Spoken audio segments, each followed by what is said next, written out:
can't forget the day we met. Your eyes so blue, me piercing through. I can't forget the day we met. Your smile so bright, it made me swoon. Our love is like a summer's day, hot and endless in a magic way. Whenever I see you, all I can think is my summer love. Been waiting for you, my love. Sa Cubao, Quezon City, matapos ang napabalitang bypass operation ng PNP Drug Enforcement Group ngayong hapon.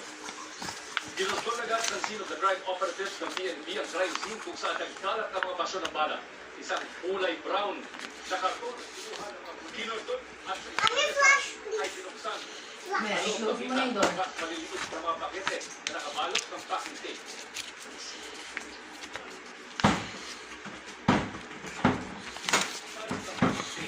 Isang paper bag na kumaloy bypass money ang inimbentaryo rin ng mga otoridad. Wala pa tayong official na pahayag mula sa PNP, PDEC sa ngayon. Mommy, I can open it. Close. Close. Wala. At dahil sa enkwentro ulit, nagdulot ng matinding traffic sa lugar ang ginawang pagsasara ng 13th Avenue habang sinasagawa ang forensic examination ng PNP scene of the crime operative. Emil. Maraming salamat, Gino Gaston.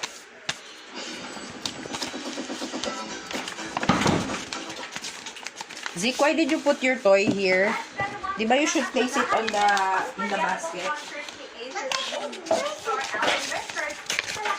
Get that and place it back in the basket. Come on. Zeke, near. Itatapo ko sa basurahan. I want puppy. Puppy.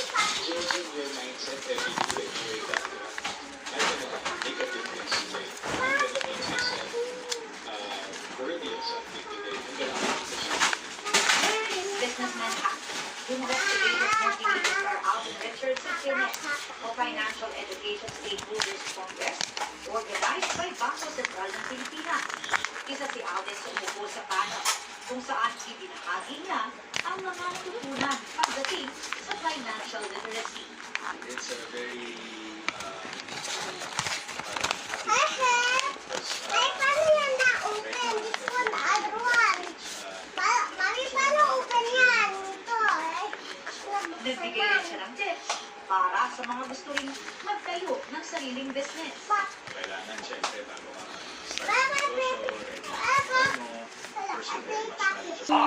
Ang kwento kung paano ang asong Pinoy na dating palapoy, lapoy, nibig, na European Junior ngayon sa baba.